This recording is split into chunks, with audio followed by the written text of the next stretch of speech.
And we may have to build something, but we're not going to get involved in these great, big whopping 1 million, 2 million, 3 million things. For when every time I get up, I got a bleeding ulcer worrying about $1,000 in interest. We're not going to do it. Not going to do it. Not going to do it. If we have to stay a little restful life, we'll stay little. But you fellas get out in the work, you ever get to the place, you get on that pressure, I'll tell you what'll happen. Every time you get up to preach, you'll be so burdened, not about souls. You'll be so burdened, not with feeding your congregation. You'll be so burdened, not with trying to help folks out. You'll be so burdened, not with what the Word says. You'll be so burdened with your debts that no matter what you say, at the end of that mess, you'll come out, put on the plate. I don't care where you start. You'll start following me and make fishers of men, and first thing you know, you'll be thinking about getting the tax money out of the fish's mouth. That's right, brother. That's right. That's right. You'll start with my sheep have eternal life, and you begin to think about fleecing the sheep to get the wool. That's right. Once you get that burden, that thing will come around that way every time. And I hate to see it. I hate to see it. I heard Brother Falwell preach sometime, and I appreciate his preaching. When he really gets going, he gets going pretty good these days for especially in radio. He's pretty plain these days for preaching me what it is. Of course, he's not anything like, I mean, he couldn't hold a candle to, Mays Jackson, or Lackey or some of those real preachers. but he does a good job. And then you listen to him here in a 30-minute program, 15 minutes is, and if you will phone me, Jerry Falwell, at this toll-free number, 7265, I will return you. You will not return the call. The call isn't to you, it's to a battery of operators. And if you will write me today, Jerry Falwell, I will send you a personal letter. You're lying. Not one of those fellows ever sends out personal letters and answers those things. Those things are Xerox on a computer machine.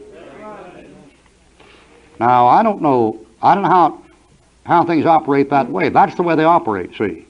Now, that's how to raise $8 million. If you can do that, raise $8 million.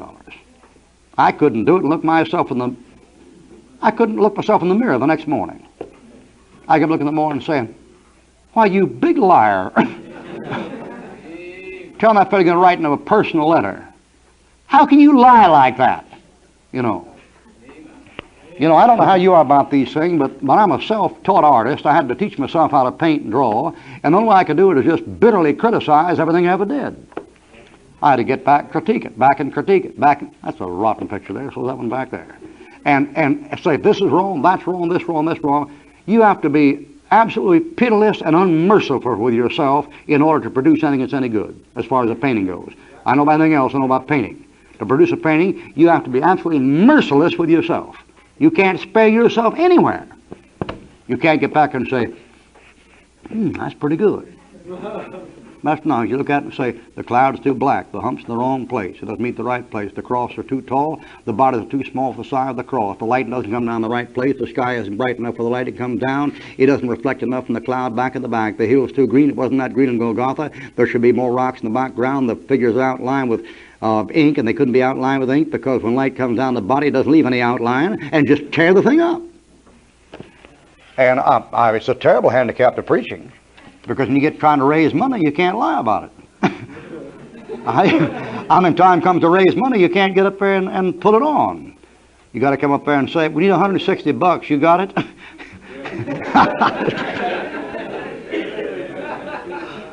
I wish sometimes I could do it like they do it, but I can't do it. So you got to be pious. You got to stand up there like you people here tonight. Now, you're going to think this is funny. See, I know you. but you think it's funny because you know me, see. Now, if you didn't know me, I could get away with it. But you know me, so I can't get away with it. But to get up there and say, now, students.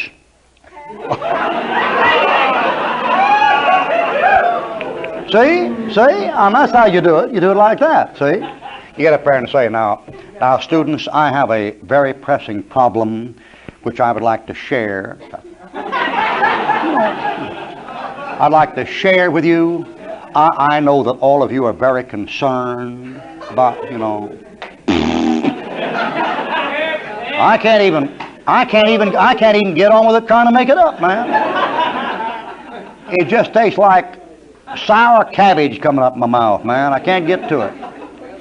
Those guys get on there and they'll put out that stuff day and night and day. And we had this beautiful little bronze pin, and we had a friend that has a gold plating company down. Cut it out, man. A gold plating company. Well, sell out and give it to missions. You got to plate gold. Let's see. 17. Not because I desire a gift, but I desire fruit that may abound to your account. But I have all, got plenty, and abound, got more than need. I am full, than anything more, having received of Epaphroditus the things which were sent from you, an odor of a sweet smell, a sacrifice acceptable, well-pleasing to God. That's a sacrifice of giving, and that's a spiritual sacrifice. That's helping a preacher out financially, and the Lord accepts it as a sacrifice. And sometimes it is a sacrifice. I've heard missionaries say, I heard a missionary say one time, something I'll never forget. He said over there in Ethiopia, he knew of a woman over there who sold herself into slavery to get money for a building fund to put up a little old Baptist church. Something like 10 years of slavery. I heard a missionary say one time got back from Korea, said a man and his son there, he went out in the field and found the boy pulling the plow and the old man with the reins and going along behind him, and then vice versa. They'd switch off. We wonder what they did with the ox. They sold the ox to get money to put up a building. See? Now that's a sacrifice. See? And that's acceptable, well-pleasing to God. I'll tell you, one ox sold to put up a building half this size in Korea is worth $20,000 to buy 1 foot of Liberty Mountain. You can bet your booties. Philippians 4, verse 18. An odor of a sweet smell. I don't have to get me wrong. Now, I'm saying those things to emphasize a point, you understand? I'm like Martin Luther. He said almost anything to get it across. And I'll say it to get across. Now, I'm not condemning all of Falwell's work and not his preaching. He probably got some good boys, love the Lord, and he's sound himself, fundamental, believes the book, and thank God for what he's doing. He has a tremendous influence nationwide, which a lot of us never have had and never will have. See, so thank God all the way. More power to him. But I'm just pointing out some things you to think about when it comes to this matter of gifts, and this matter of giving, this matter of sacrifice. 19. You know what Roloff did, don't you? He backed out. You know why Roloff backed out? Because he's more honest than most of the brethren. Now, Roloff could have pulled that thing off. I mean, if some of the brethren had what he had, they'd have pulled it off, never batted an eye. All you got to say is next week is down come the walls of Jericho week, and we're going around 7 times, and it came down when it didn't come down. And God has answered prayer. Glory to God, hallelujah, we got the property when you don't really have it. And God answered prayer, and the money came in when it didn't come in, see?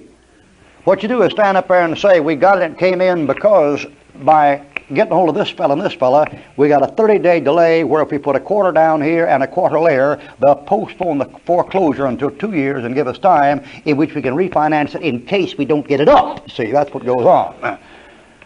And what Roloff did, when Roloff saw how much that was going to be that didn't come in, he just said, well, we're not going to take it, and we're going to wait in the Lord, you know, and people want their money back. For that, they can have it back, otherwise we'll do it for what we got. That's dealing square with folks. Dealing square.